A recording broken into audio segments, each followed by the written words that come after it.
প্রিয় মালদা জেলাবাসী, আমি সম্পাদক, জেলা আইনি পরিষেবা কর্তৃপক্ষ, মালদা।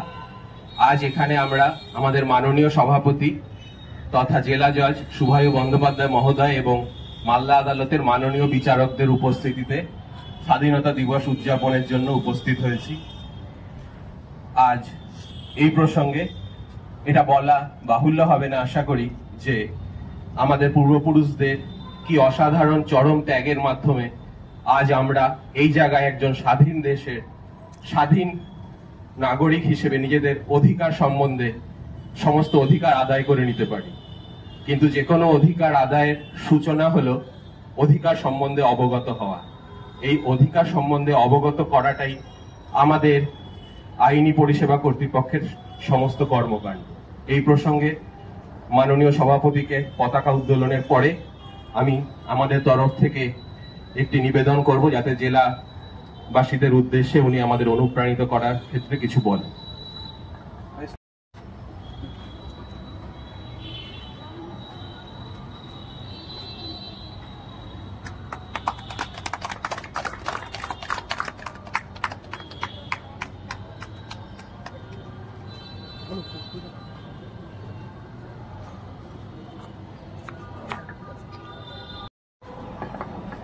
মাননীয় সভাপতি মহাশয়, এবার জেলাবাসীর উদ্দেশ্যে কিছু বার্তা যদি দেন আইনি পরিষেবা কর্তৃপক্ষের সভাপতি হিসেবে।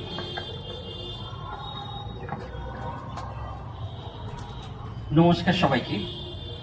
ভারতবর্ষের স্বাধীনতা ৭৯ বছর অতিক্রান্ত করল। এই চলার পথে অনেক কিছু থাকা এবং না থাকা নিয়ে আমরা বরাবর আলোচনা করেছি, ভাবিত হয়েছি। কিন্তু দেখতে দেখতে আজকে আমরা এমন একটা যুগে পৌঁছেছি যেখানে একটা সময় টেলিফোনও সব বাড়িতে ছিল না, আর আজকে আর্থিক লেনদেন একটা হাতে থাকা মুঠোফোনের মাধ্যমে সম্ভব হচ্ছে।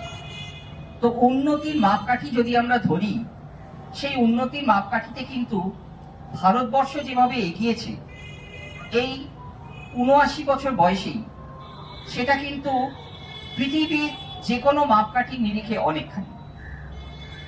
একটা প্রশ্ন বারে বারেই জাগে যে আমরা উন্নতি করেছি, এটা বাস্তব, আজকে সবাই দেখছে, কিন্তু এই উন্নতির আওতায় কি আমাদের আপামর জনসংখ্যার সবাইকে আমরা আনতে পেরেছি? আজকেও কিন্তু ভারতবর্ষে দারিদ্র্য আছে, আজকেও কিন্তু ভারতবর্ষে অসাম্য আছে, একথা অস্বীকারের কোনো জায়গা নেই। কিন্তু আমরা যদি সংবিধানটা মেনে কাজ করি, সমস্ত সাংবিধানিক যে কাঠামো সেগুলি যদি তাদের কাজ করে, তাহলে আগামী দিনে দারিদ্র এবং এই যে অসাম্যের কথা আমি বললাম, সেটা অনেকখানি কমবে, এই বিষয়ে কোনো সন্দেহ নেই।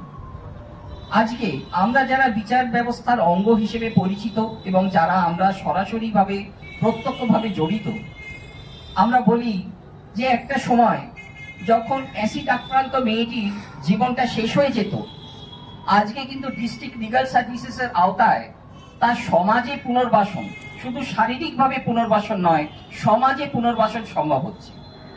একটা সময় যারা অপরাধী সাব্যস্ত হতেন, তাদের জীবনটা চিরতরে অন্ধকারে বিলীন হয়ে যেত, তার জন্ম বা মৃত্যু কোনোটাই কিন্তু আর পরিলক্ষিত হতো না। আমরা এখন দেখি যে যারা এককালে অপরাধী, তারা কিন্তু আজকে শোধনবাদের মাধ্যমে তারা উন্নত নাগরিক হিসেবে সমাজে আবার তাদের জায়গা করে নিচ্ছে। ছোট ছোট এরকম, ওই যে একটা কথা আছে, বিন্দু বিন্দুতে সিন্ধু হয়, আশাবাদী আমাদের হতেই হবে। রবীন্দ্রনাথ বলেছিলেন, এমন দেশটি কোথাও খুঁজে পাবে না কো তুমি, এবং মানুষের প্রতি বিশ্বাস হারানো পাপ।